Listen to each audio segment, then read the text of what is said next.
బిడలారా జాగ్రత్తగా వినండి.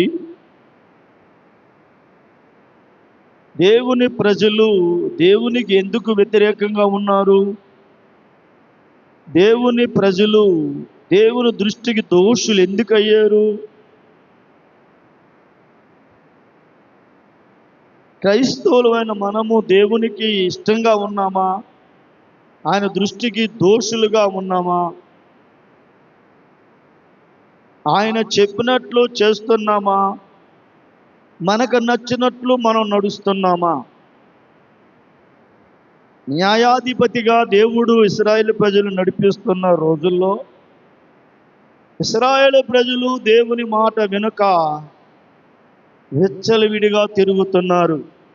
భయము లేదు, దేవుని భయము లేదు, దేవుని భక్తి లేకుండా తిరుగుతున్న రోజులవి. దేవుని మనసు బాధేసి దేవుడు ఏం చేశాడంటే, లాభం లేదు వీళ్ళకి బుద్ధి చెప్పాలని శత్రువులైన ఫిలిష్తీయులకు అప్పగించాడు. శత్రువులైన ఫిలిష్తీయులకు అప్పగిస్తే 40 సంవత్సరాలు ఫిలిష్తీయులు కఠినంగా బాధించి ఏడిపించి వాళ్ళని పాలించి దుఃఖపెట్టారు. ఈ సమయంలో ఇశ్రాయేలు ప్రజలు అయ్యో అని ఏడుస్తూ మనసులో వేదన చెందుతూ దేవాని మళ్ళా దేవుని వైపు తిరిగి ప్రార్థన చేస్తూ ఉన్న సమయంలో అయ్యో నా ప్రజలను మరలా కాపాడుకోవాలి, నా ప్రజలను ఎలాగైనా మరలా నా వైపు తిప్పుకోవాలి, శత్రువుల బారి నుండి వాళ్ళని విడిపించాలి అనే ఆలోచన దేవుని కలిగి దేవుడు తన ప్రజలను రక్షించుకోవటానికి ఒక ఆలోచన కలిగిన వాడై ఈ భూమి మీదకు వచ్చాడు. దేవునికి మహిమ కలుగును గాక. పొలంలో పనిచేస్తున్న ఒక స్త్రీతో మాట్లాడాడు. ఆ స్త్రీ తన భర్తను తీసుకొచ్చింది. ఆ భర్తతో కూడా మాట్లాడాడు. నేను మీకు ఒక కుమారుని ఇస్తున్నాను, కాబట్టి ఆ కుమారుడు ఇశ్రాయేలు ప్రజలను ఫిలిష్తీయుల చేతి నుండి విడిపిస్తాడు, కాబట్టి మీరు జాగ్రత్తగా ఉండండి తల్లిదండ్రులకు కొంచెం బోధ చేసి దేవుడు మీరు ఇలా ఉండాలి, ఇలా ఉండాలి, ఇలా ఉండాలని చెప్పి ఆయన పరలోకానికి వెళ్ళిపోయాడు. వెళ్ళిపోయిన తరువాత ఈ భార్యాభర్తలు వారు ఒకటగా కలవగా వారికి ఒక కుమారుడు పుడతాడు. ఆ కుమారుడు పేరు సంసోను.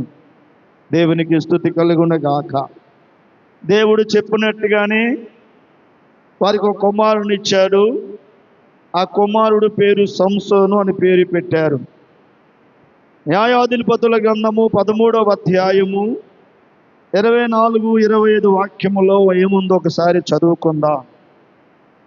తరువాత ఆ స్త్రీ కుమారుని కని అతనికి సంసోను అని పేరు పెట్టెను. ఆ బాలుడు ఎదిగినప్పుడు యెహోవా అతన్ని ఆశీర్వదించెను. మరియు యెహోవా ఆత్మ జోర్యాకును ఎష్తాయోలునకును మధ్యనున్న మహానేదానులో అతనిని రేపుటకు మొదలుపెట్టాను. బిడ్డలారా జాగ్రత్తగా వినండి. ఈ కుమారుడు ఎదిగాడు, వయసు వచ్చింది, దేవుడు అతన్ని ఆశీర్వదించాడు, దేవుని ఆత్మతో అతన్ని అభిషేకించాడు. జాగ్రత్తగా వినండి బాగా. అనాలోచనగా ఉండి దేవుని వాక్య విని శాపగ్రస్తులు కావద్దు. దేవుడు ఒక మనిషి పట్ల ఒక మంచి ప్రణాళిక కలిగి ఉన్నాడు. తన ప్రజలను రక్షించుకోవాలి, శత్రువు బాధ నుండి, దుష్టుని చేతుల్లో నుండి తన ప్రజలు కాపాడుకోవాలి. కనుక ఒక వ్యక్తిని నేను పంపిస్తే ఆ వ్యక్తి నా చిత్తాన్ని నెరవేరుస్తాడు అనుకుని ఒక భార్యాభర్తలకు ఒక కుమారుని ఇచ్చాడు. ఆ కుమారుడు పేరు సంసోను. అతన్ని దేవుడు ఆశీర్వదించాడు, దేవుని ఆత్మతో కూడా నింపాడు. దేవుడు శక్తితో కూడా నింపాడు. దేవుడు ఆ బిడ్డకు కావలసిన శక్తినిచ్చాడు, ఆశీర్వాదం ఇచ్చాడు, జీవమునిచ్చాడు. ఇక ఆ వ్యక్తి ఫిలిష్తీయుల చేతుల్లో ఉన్న ఇశ్రాయేలు ప్రజలను రక్షించడమే ఇక బాధ్యత. పెద్ద భారం పెట్టాడు దేవుడు. ఆ వ్యక్తి మీద పెట్టిన భారము అంతా ఇంత కాదు బిడలారా. అదే భారము నేటి దినాలలో క్రైస్తవ సంఘాల మీద ఉంది. ప్రతి మనిషి నిన్నెందుకు రక్షించుకున్నాడు? ప్రతి మనిషి నిన్నెందుకు సంపాదించుకున్నాడు? ఈ లోకంలో నీకంటే గొప్పవాళ్ళు ఉన్నారు, యోగ్యులు ఉన్నారు. కానీ నీ పట్ల దేవుడి ఉద్దేశం ఏంటి? నువ్వు చేస్తుందేంటి? ఒకసారి క్రైస్తవుడు వెళ్ళి ఆలోచిస్తే నీకు అర్థమయ్యింది. ఒక మంచి ప్రణాళికతో నిన్ను పెంచుకున్నాడు, ఒక మంచి ఉద్దేశంతో నిన్ను ఏర్పాటు చేసుకున్నాడు. నీ ద్వారా తన ప్రజలు, నాశనమైపోతున్న ప్రజలు కాపాడుకోవాలనేది దేవుడి ఆశ. సాతాను కింద, సాతాను బంధకాలలో దుష్టుని చేతిలో పడి నలిగిపోతున్న మానవులను రక్షించుకోవాలి నేను. వాళ్ళందరూ నా ప్రజలు. ఫిలిష్తీయుల చేతి కింద ఇశ్రాయేలు ప్రజలు భయంకరంగా ఉన్నట్టుగా సాతాను కింద ఈ లోకములో ఉన్న ప్రజలు భయంకరంగా ఉన్నారు. అపవాది కాడి కింద నలిగిపోతున్నారు. అపవాది శక్తితో పట్టబడి బానిసలై ఏమి చేస్తున్నారో, ఎక్కడికి వెళ్తున్నారో, ఏమి తింటున్నారో, ఎలా బతుకుతున్నారో అర్థం కాని బ్రతుకుతున్నారు. దేవుడు చూసి ఈ ప్రజలను కాపాడుకోవాలని ఒక మంచి అభిప్రాయంతో నిన్ను నన్ను రక్షించుకున్నాడు ఆయన నిన్ను నన్ను రక్షించుకున్నందుకు దేవునికి స్తోత్రం చెబుదామా? మనలో యోగ్యత ఉందా? నేనైతే యోగ్యత లేను, మీకైతే యోగ్యత ఉండొచ్చు. మీరు పరమ పరిశుద్ధులు అవ్వచ్చు, మచ్చ మడత డాగు లేని నీతిమంతులు కావచ్చు. కానీ ఏ యోగ్యత లేని నన్ను పిలుచుకున్నాడు దేవుడు. ఆయనకి కృతజ్ఞతగా, ఆయనకి నచ్చిన విధముగా బ్రతికి కొన్ని ఆత్మలైనా ఆయన సన్నిధికి చేర్చాలన్నదే ఆశతో ఈ చిన్న బ్రతుకుతున్నాను. దేవునికి స్తోత్రం కలుగును గాక. బిడలారా, ఈ పయనములో, ఈ యుద్ధములో, ఈ పోరాటములో అడ్డు వచ్చిన అందరినీ పోగొట్టుకున్నాను, అన్నీ పోగొట్టుకున్నాను. ఆయన చిత్తము నెరవేర్చడానికి ముందుకు వెళ్తానికి ఇష్టపడుతూ సాగుతున్నాను. కనుక మీరు ఆ ఉద్దేశంతో ఉండాలని మిమ్మల్ని పిలుచుకున్నాడు. అయితే మీరు ఏం చేస్తున్నారు? ఇక్కడ ఒక మంచి ప్రణాళికతో సంసోన్ని ఎన్నుకున్నాడు దేవుడు. ఒక వరముగా తల్లిదండ్రులకు ఇచ్చాడు దేవుడు. అతన్ని ఆశీర్వదించాడు దేవుడు. పరిశుద్ధాత్మతో నింపాడు దేవుడు. ఎందుకు? ఫిలిష్తీయుల చేతుల నుండి దేవుని ప్రజలు, ఇశ్రాయేలు ప్రజలను కాపాడుకోవాలి, రక్షించుకోవాలి ఇతని ద్వారా అని దేవుడు ఆశించాడు. దేవునికి మహిమ కలుగును గాక. అభిషేకం ఇచ్చాడు, స్తోత్రం చెప్పండి.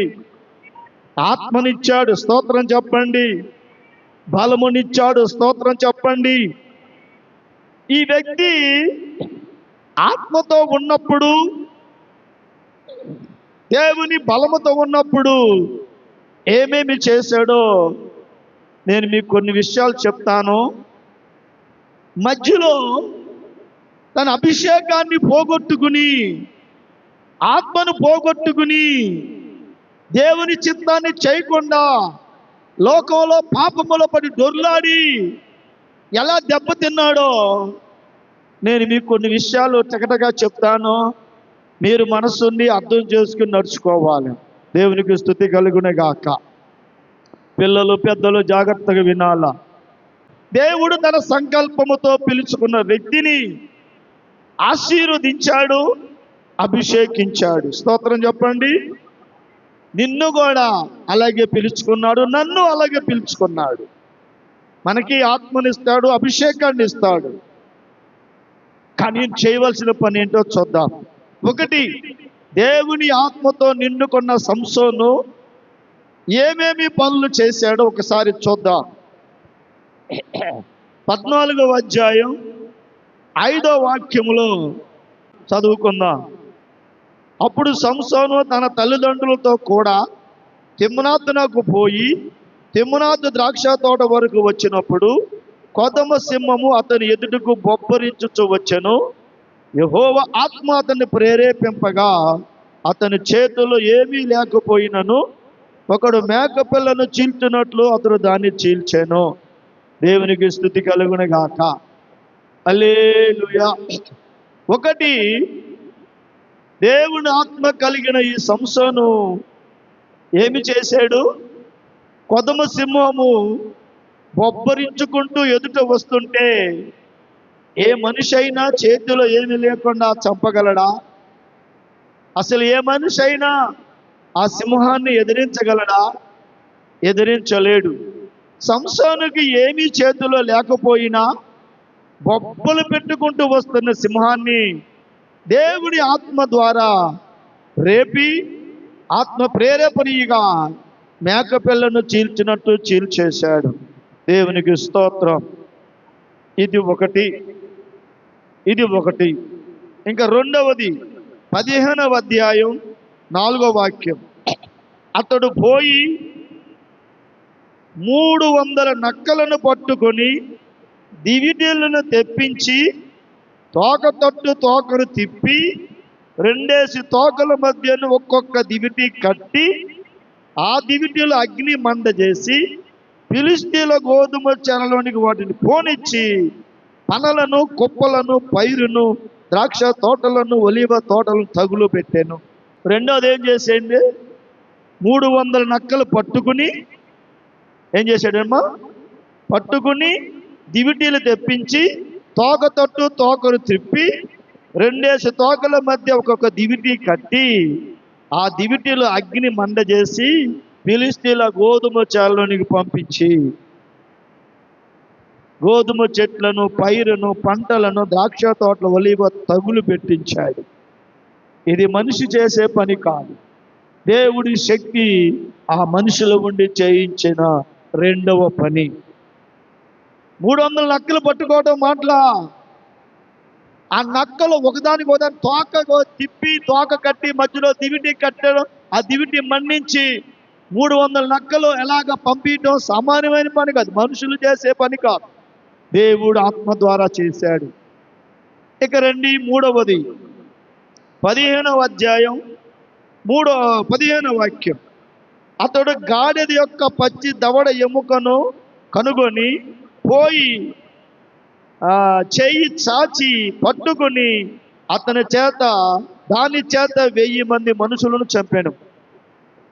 అతడు గాడిద యొక్క పచ్చి దవడ ఎముకను కనుగొని చెయ్యి చాచి పట్టుకుని దాని చేత 1000 మందిని చంపాడు. దేవునికి స్తోత్రం చెప్పండి. ఎన్ని మందిని చెప్పాడు? దేనితో? పచ్చి గాడిద దవడ ఎముకతో 1000 మందిని. సామాన్యం కాదు, అది గొప్ప కార్యం. ఇది మూడవది. ఇక 4వది చూద్దాం రండి. 16వ అధ్యాయం 3వ వాక్యం. సంసోను మధ్యరాత్రి వరకు పండుకొని మధ్యరాత్రి లేచి పట్టణపు తలుపులను వాటి 2 ద్వారబంధములను పట్టుకొని వాటి అడ్డ కర్రతోటి వాటిని ఊడబెరికి తన భుజం మీద పెట్టుకొని హెబ్రోనునకు ఎదురుగానున్న కొండ కోనకు వాడు తీసుకుని పోయాను. దేవునికి స్తోత్రం. మధ్యరాత్రి లేచి పట్టణపు తలుపులోని వాటి 2 గడియలు పెట్టి వాటి ద్వారబంధములతో సహా వాడు ఓడబెడికి భుజాన్ని వేసుకుని కొండ కోనకు తీసుకెళ్ళిపోయాడు. చూడండి, మనిషి చేసే పని కాదు ఇవి. ఇవన్నీ దేవుని ఆత్మతో ఉండి ఆత్మ బలమివ్వగా చేసిన పనులు. కోట కోట తలుపులు గుమ్మముతో పీకగలరా ఎవరైనా? అడ్డ గడియలు పెట్టి తలుపులు గుమ్మలతో పీకి బుధానేసుకుని తీసుకెళ్ళి కొండ కోనలో పడేశాడు. ఇది 4వది. 5వది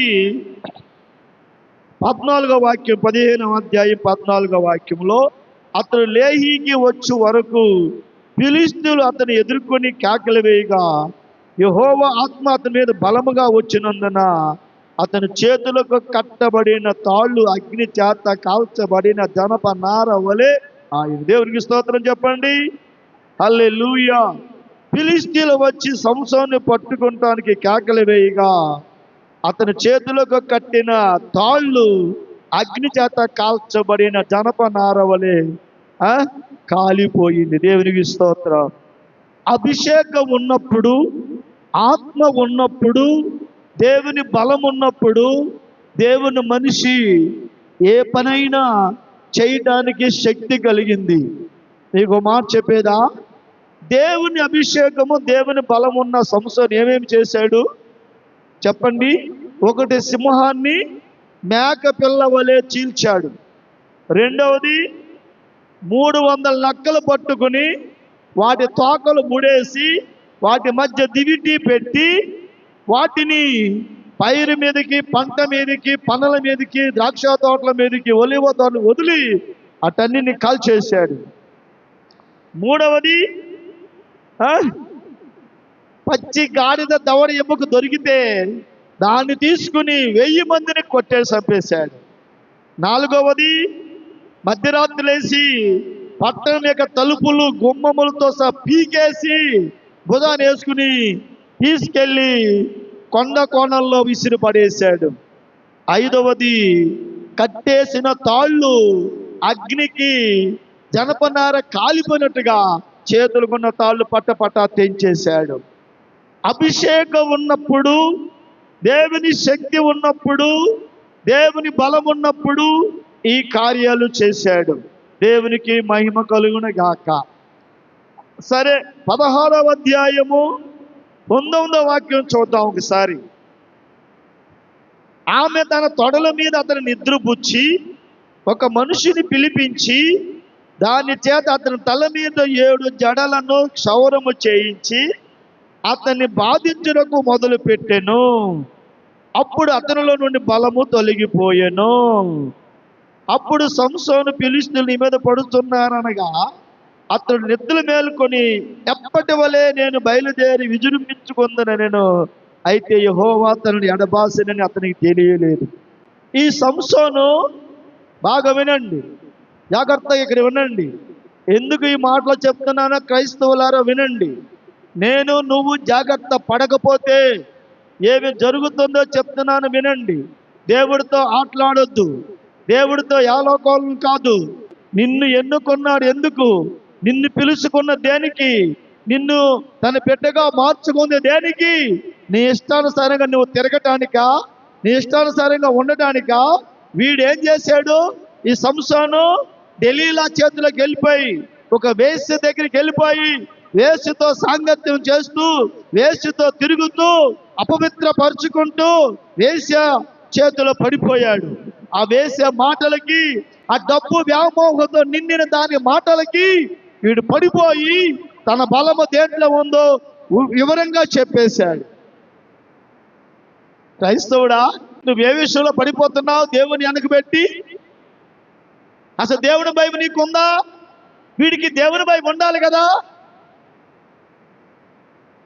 ఈ సంసోనికి దేవుడు వరాన పుట్టాను, దేవుడు నన్ను ఆశీర్వదించాడు, ఒక ప్రత్యేకమైన పని మీద నన్ను పంపించాడు, ఒక ప్రత్యేకమైన ఉద్దేశం ఉందో నన్ను పంపించాడు, నేను ఆ ఉద్దేశం నెరవేర్చాలి.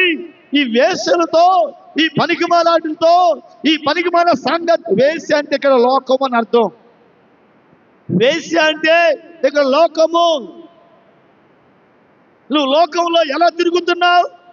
లోకంలో ఎలా జీవిస్తున్నావు? నీ ఇష్టానుసారంగా జీవిస్తున్నావా? నీకు నచ్చినట్టు నువ్వు జీవిస్తున్నావా? అందుకనే దేవుడు నిన్ను పిలిచింది.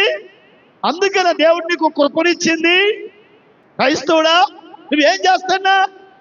దేవుని బిడ్డ, నువ్వేం చేస్తున్నావు లోకంలో? దేవుని పని చేయాలని తెలియదా? దేవుడు పిలుచుకున్నాడు తెలియదా? ఒక ఉద్దేశం నీ పట్ల ఉందని తెలియదా? నీ వలన ఎన్నో ఆత్మలు రక్షించబడాలని తెలియదా? ప్రతి మనిషి యాజకుడు కాదా?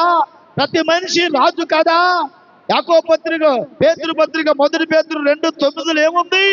చీకట్లో నుండి వెలుగులోనికి నేను పిలిచింది ఎందుకు పిలిచాడు? నీ ఇష్టానుసారంగా నువ్వు ఉండడానికా? తిండి కోసమా? బట్ట కోసమా? అందం కోసమా? ఐశ్వర్యం కోసమా? సోకుల కోసమా? సరదాల కోసమా? బ్రతకడానికా దేవుడిని లోకంలో నుంచి ఎన్నుకుంది? నీ వలన ఏం జరుగుతుంది లోకంలో? అభిషేకం ఉన్నప్పుడు 1000 మంది ఫిలిష్తీయులను చంపాడు. అభిషేకం ఉన్నప్పుడు సింహాన్ని చీల్చాడు. అభిషేకం ఉన్నప్పుడు శత్రువుల పంటలు తగలబెట్టేశాడు. అభిషేకం ఉన్నప్పుడు కట్టేసిన తాళ్ళలో పట్టబట్ట తెంచేశాడు. అభిషేకం ఉన్నప్పుడు ఆ పట్టణపు తలుపు గుమ్మాలతో సహా ఎత్తుకుని ఇసిరి పడేశాడు. బలముంది. కానీ లోకంలో పడి, లోకాశలో పడి, లోక దరిద్రంలో పడి ఉన్న బలాన్ని పోగొట్టుకుంటావా? ఉన్న శక్తిని పోగొట్టుకుని పనికి రాకుండా తయారై దేవుని పనిని నాశనం చేస్తావా? క్రైస్తవుడా, ఇది నీకు సబబా? ఒక తల్లి కమ్యూనిస్టు అంటే నాస్తికురాలు, దేవుడు అంటే అస్సలు ఒప్పుకోదు. ఆ తల్లికి ఎలాగో ఎవరు చెప్పారో సువార్త చెప్తే ఎలాగో దేవుడు నమ్ముకుందంట ఆ తల్లి. బాగా వినండి. ఆ ఒక్క తల్లి దేవుడు నమ్ముకుని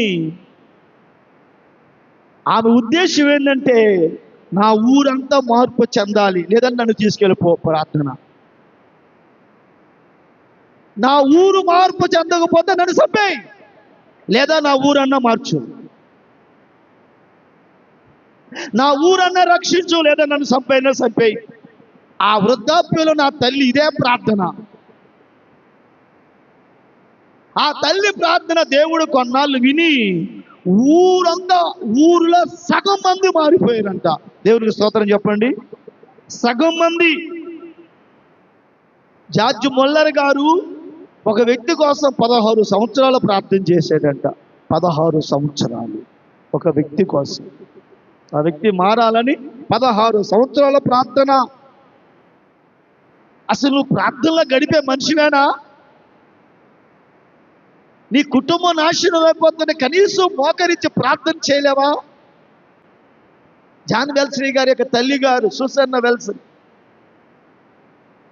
19 మంది బిడ్డల్ని పడుకోబెట్టి, వాళ్ళకి అన్నాలుండి కూరండి భోజనం పెట్టి 19 పక్కలేసి పక్కలో పడుకోబెట్టి ఒక్కొక్క దగ్గర తలకాయ దగ్గర మోకరించి కన్నీరు కాయేంత వరకు ప్రార్థన చేసి, ఇలా 19 మంది తలల మీద కన్నీరు కాచే ప్రార్థన చేస్తే తెల్లవారిపోయేదంట.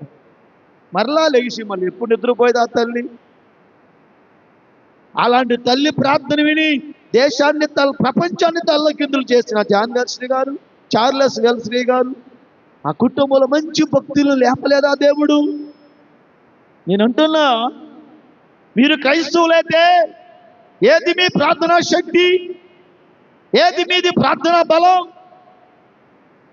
మీరు యుద్ధం చేసి ప్రార్థన చేసి ఆత్మల సంపాదన కోసం పరిగెత్తవలసిన వాళ్ళు డబ్బు కోసం, లోకం కోసం, లోక సౌకర్యాల కోసం, లోక అందాల కోసం, లోక వ్యసనాల కోసం సంసోన్ లాగా పరిగెత్తుతున్నారా? అసలు అభిషేకం చెందినవాడు వేసుల చుట్టూ తిరుగుతాడా? దేవుని ఆత్మ పొందినవాడు వేసుల చుట్టూ తిరుగుతాడా? దేవుని కోసం తెగించలేడా? దేవుని కోసం బ్రతకలేడా? ఆ సుఖం లేకపోతే సస్తాడా? ఆ సౌకర్యం లేకపోతే సస్తాడా? మొత్తానికి ఏమయ్యాడు? ఎదురు పెత్తనాడు. ఇంకా ఉన్నావు, వెళ్ళిపోయాడు దేవుడు. వినండి, ఇప్పుడు చెప్తాను వినండి. బలమున్నప్పుడు ఎట్టి కార్యాలు చేశాడో దేవుని బలం పోగొట్టుకుని లోకములో దిగజారిపోయిన వాడు ఎన్ని హింసలు పడుతున్నాడో చెప్తాను, రాసుకోండి. 1:21 వచనం, 16:21. ఫిలిష్తీయులు అతన్ని పట్టుకుని అతని కన్నులు ఓడదీశారు. ఏం చేశారంట? పట్టుకుని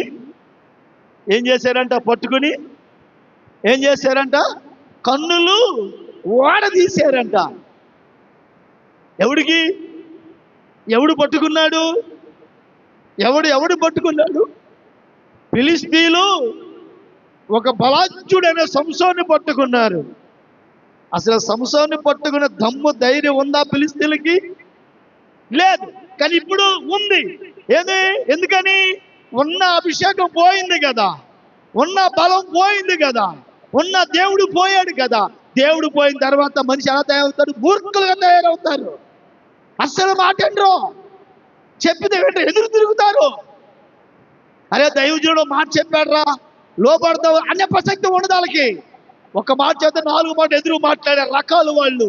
దేవుని బలం పోగొట్టుకుని, దేవుని సన్నిధి పోగొట్టుకుని, దేవుని శక్తిని పోగొట్టుకుని కళ్ళు ఓడబీకారు. 2 కళ్ళు ఓడబీకారు శత్రువులు. ఇది మంచిదా? ఒక భక్తుడికి, ఒక దేవుని బిడ్డకి 2 కళ్ళు పీకే శత్రువు చేతిలో పడిపోతాడా? అభిషేకం పోయింది వెంటనే ఆడికి వచ్చిన గతి చూడండి. 1, 2 కళ్ళు పీకేశారు. 2 ఇత్తడి సంఖ్యల చేతను బంధించారు. 2 కళ్ళు ఓడదీసి గాజాకు అతను తీసుకుని వచ్చి ఇత్తడి సంఖ్యల చేత అతన్ని బంధించారు. ఏ సంఖ్యల చేత? ఇప్పుడు ఏమయ్యాడు బలాఢ్యుడు? సింహాన్ని చీల్చినోడు ఏమయ్యాడు? 300 నక్కలు పట్టుకున్నాడు ఏమయ్యాడు? పట్టణపు తలుపులు బుధానేసుకుని ఓడబీకి తీసుకుని పడేసినోడు ఏమయ్యాడు? ఇత్తడి సంఖ్యల చేత బందీ అయిపోయాడు. ఏమైంది? అభిషేకం పోయింది. ఏమైంది? దేవుడు దూరం అయిపోయాడు. దేవుడు దూరం అయిపోతే మనిషి పరిస్థితి ఇది, దేవుడు ఉంటే మనిషి పరిస్థితి అది. నీకు దేవుడు ఉన్నాడా? పోయాడా? దేవుడు పోతే 1 కళ్ళు పీకారు, 2 ఏం చేశారు? సంఖ్యల చేత బంధించి పడేశారు. 3 తిరగలి 22వ వాక్యం, అతడు బందీ గృహములో తిరగలి విసురువాడాయాడు. ఏమయ్యాడు? తిరగలి విసిరివాడగా మారిపోయాడు. కళ్ళు పోయినాయి, సంఖ్యలతో బంధించారు, తిరగలు కట్టారు. ఆ తిరగలు గానుగు తిప్పుతూ తిరగలు తిప్పుతున్నాడు. ఎంత దిగజారిపోయాడు. 3. ఇప్పుడు 4 చూడండి, 25వ వాక్యం. వారి హృదయములు సంతోషముతో నిండి ఉండగా వారు మనము పరిహాసము చేయుటకు సంసోను పిలుచుదాము రండని సంసోను బందీ గృహమును పిలిపించి వారు అతను చూసి గుడి స్తంభముల మధ్య అతను నిలబెట్టి పరిహాసము చేయగా ఏం చేశారంట అండి? ఏం చేశారు? పరిహాసం అంటే ఎగటాలి, హేళన. వీడు ఒకప్పుడు మన వాళ్ళని 1000 మందిని చంపాడు రా దౌర్భాగ్యుడు. ఇప్పుడు వీడి పరిస్థితి ఎలా ఉంది? హేళన, ఎగటాలి. ఒక దేవుని బిడ్డ శత్రువుల చేతుల్లో పడి హేళన చేయబడతాడా? హేళకోలంగా ఉంటాడా? ప్రజలకు అసహ్యంగా ఉంటాడా? చూసిన వాళ్ళు నవ్వుతారా? ఏమైందిరా నీ బలం ఇప్పుడు? ఏమైందిరా నీ శక్తి ఇప్పుడు? మా బందీ అయిపోయావురా అని వాళ్ళని సూదులతో గుచ్చతో కర్రతో పొడవటం, ఏళన చేయటం, అపహాసం చేయటం తయారయ్యారు. ఎప్పుడు? అభిషేకం పోయిన తర్వాత ఎలా తయారవుతాడు ఏ మనిషి అయినా. తర్వాత అది 3వది. 4వది అపహాసం చేయబడ్డాడు. 5వది ఆ గుడి స్త్రీ పురుషులతో నిండి ఉండెను. ఫిలిష్తీయులు 27వ వాక్యం. సర్దారులు అందరూ అక్కడ ఉండిరి. వారు సంసోను ఎగతాళి చేయగా గుడి కప్పు మీద స్త్రీ పురుషులు రమారమి 3000 మంది చూచుచుండిరి. ప్రజలందరూ చూస్తుండగా పరిహాసం ఒకటి, ఎగతాళి ఒకటి. బాబా పిల్లలు, స్త్రీలు, పురుషులు గుడి నిండిపోతే వాళ్ళందరి మధ్యలో వీడు ఎలా తయారయ్యాడు సంసోను? హేళనగా, ఎగతాళిగా, పరిహాసకుడిగా. నేనంటున్నా, ఎందుకు ఇలా తయారయ్యాడు? అభిషేకం ఉన్నప్పుడు ఎలా ఉన్నాడు? హలో, లోకం తెలియక, పాపము తెలియక, చెడు తెలియక దేవుని అభిషేకంతో నిండినప్పుడు ఎలా ఉన్నాడు? ఏమేమి కార్యాలు చేశాడు? ఇప్పుడు లోకంలో పడి, పాపిష్టి చేతిలో పడి, లోకాశల్లో పడి, పనికి వాళ్ళ కోరికలకి దిగజారి, పనికి వాళ్ళ వేషాలు వేసి దౌర్భాగ్య బ్రతుకు బతికిరా. ఇప్పుడు ఆ ఆత్మను పోగొట్టుకుని, అభిషేకాన్ని పోగొట్టుకుని, దరిద్రపు లోకం వైపు చూసి దేవుని శక్తిని పోగొట్టుకుని, దేవుణ్ణి పోగొట్టుకుని ఇప్పుడు ఎలా తయారయ్యాడు? ఇది బాగా ఆలోచన. అసలు ఏ ఉద్దేశంతో దేవుడు అతను పంపించాడు ఈ లోకానికి? ఏ ఉద్దేశంతో ఆశీర్వదించి, ఆత్మనిచ్చి, అభిషేకాన్నిచ్చి, బలం ఇచ్చాడు? అతను ఎంతుంటే తిరిగి లేకుండా చేశాడే. ఎంత అధికతించి, ఎంత గౌరవించిన వ్యక్తి ఎలా ఉండాలి? ఎలా జీవించాలి? దేవుడు పంపాడు, ఆ ఉద్దేశం నెరవేర్చాలి అనుకుని వెళ్ళాలా? లేదంటే పాపిష్టి వేషాలు వేస్తూ, నేసుల చేతుల్లో పడి, రంగుల లోకంలో పడి, దరిద్రపు లోకంలో పడి, అందసందాలకి బానిసై, ఆస్తులకి బానిసై, డబ్బుకి బానిసై, దరిద్రపు కోరికలకి బానిసై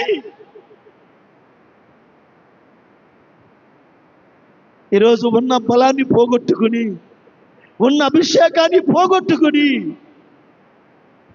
కళ్ళు ఓడబిగించుకుంటాడా? ఇత్తడి సంఖ్యలతో బందీ అయిపోతాడా? తిరగలు విసిరే రకంగా తయారవుతాడా? పరిహాసకుడిగా మారిపోతాడా? హేళనగా మారిపోతాడా? ఎగతాళిగా మారిపోతాడా? పిల్లలు, స్త్రీలు, పెద్దలు అందరూ చూస్తుండగా గేల్ చేసి మాట్లాడే రకంగా ఉంటాడా?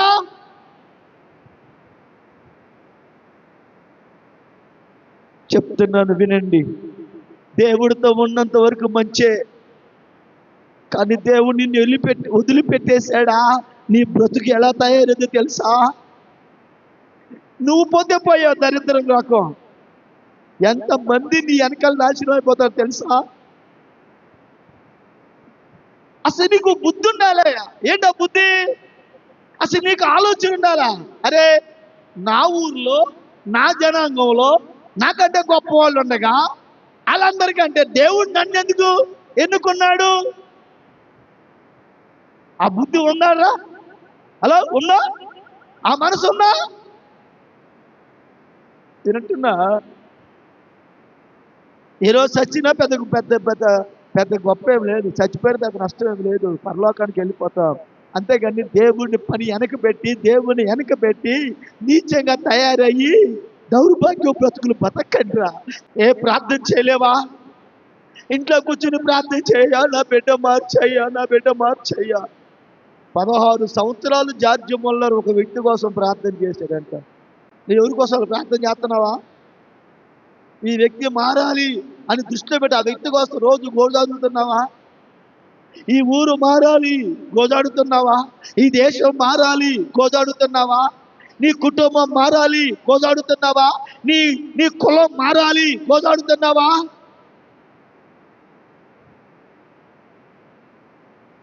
నీ కళ్ళ ముందు పాపను చూస్తున్నావు, అయ్యో ఈ మనిషి మారాలి అని ఆ మనిషి కోసం కన్నీటి బొట్టు కారుస్తావా? ఏది నీ శక్తి? నువ్వు దేనికోసం బతుకుతున్నావు లోకంలో?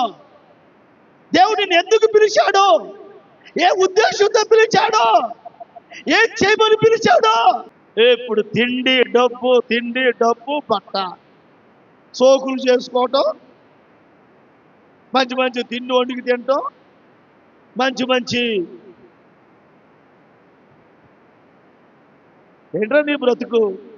నువ్వు క్రైస్తవుడివి, నీ ఉద్దేశాలు ఏంటి, నీ ఆలోచనలు ఏంటి, నువ్వు చేసే పనులేంటి? సంసోను ఎవరు సంసోను? ఏ ఉద్దేశంతో సంసోను దేవుడు ఇచ్చిపెట్టి తీసుకొచ్చుకున్నాడు? వరాన పుట్టించాడే. లాస్ట్లో సంసోను, అయ్యా నా తప్పు అయిపోయింది అయ్యా, అయ్యా నాది పొరపాటు అయ్యా, నేను తప్పు చేశానయ్యా. ఆఖరిగా మళ్ళా ఆ గుడిలో కట్టేసి, స్తంభాలు కట్టేసి ఉంటే, వీళ్ళందరూ ఏలం చేస్తూ ఉంటే, వీళ్ళందరూ ఎగతాళి చేస్తూ ఉంటే, కళ్ళు పోయినోడై సంఖ్యలతో బంధించబడి ఆ శత్రువుల దగ్గర ఏలాగోలవుతూ ఉంటే ఏడ్చాడు. పొరపాటు అయిందయ్యా, తెలియక తప్పు చేశానయ్యా. ఒక్కొక్కసారి ఇక నేను బ్రతకనయ్యా, చచ్చిపోతా. నేను చచ్చిపోయే ముందు ఈ ప్రజలందరూ చంపేయాలయ్యా, ఒక్కసారి నాకు అవకాశం ఇయ్యాయా అని ఆ తిరగలి విసుతూ, గానుగు తిప్పుతూ, సంఖ్యలతో ఉండి ఏడుస్తూ, ఒక్కొక్కసారి నన్ను జ్ఞాపకం చేసుకోయ్యా, ఒక్కసారి ఇక చచ్చిపోతానయ్యా, ఆఖరి అయిపోయింది నా బ్రతుకు. సంసోను వయసు ఎంతో తెలుసా? ముసలి వయసు కాదండి, మంచి యవ్వన వయసు. ఆ వయసులోనే చచ్చిపోతున్నాడు. మంచి బలమైన వయసు. పిలిస్తే, ప్రియులారా, దేవుడు మరలా తన ప్రార్థన ఆలకించి, తన మనసు ఎరిగిన దేవుడు పోనీలేని మరలా బలం ఇచ్చాడు. బలమిచ్చి ఒక్కసారి ఆ కిందకు వంగి 2 స్తంభాలకు కట్టేశాడు. కిందకు వంగగా ఆ గుడంతా కూడా కుప్పగూలిపోయింది. 3000 మంది చచ్చిపోయారు. ఆయన కూడా చచ్చిపోయాడు. చివరికి ఆయన చచ్చాడు. ఆ ప్రజలందరినీ చంపేశాడు. బిడ్డలారా, విచారకరమైన వార్త కదా ఇది, బాధకరమైన మనసు కదా ఇది. నిజంగా నువ్వేం చేస్తున్నావు చెప్పు? ప్రియ సహోదరి, సహోదరుడా, నీ జీవితం ఏంటి? అసలు నువ్వేం చేస్తున్నావు చెప్పు? ఎవరి కోసం ప్రార్థన చేస్తున్నావు? ఎవరి కోసం ప్రయాసపడుతున్నావు? ఎవరి కోసం కష్టపడుతున్నావు? ఆలోచించుకోండి. నీవు దేవుని బిడ్డవని గుర్తించి, ఎందుకు పిలుచుకున్నాడు నిన్నను ఎరిగి, అభిషేకముతో జీవించి చేయవలసిన కార్యక్రమాలు చేయి. దేవుడి ఉద్దేశాలు నెరవేర్చు. ఆ ఉద్దేశాలు మర్చిపోయి లోకం వైపు చూసి, డబ్బు వైపు చూసి, బతుకు తెరువు వైపు చూసి, ఒక మాట చెప్తా, 430 సంవత్సరాలు బట్టమాయిలా, కాలు వాయిలా, పరలోకాన్ని దేవదూతలు తిని మన్నాను కురిపించి పోషించిన దేవుడు మన దేవుడు. ఇంత అన్నం పెట్టలేడా?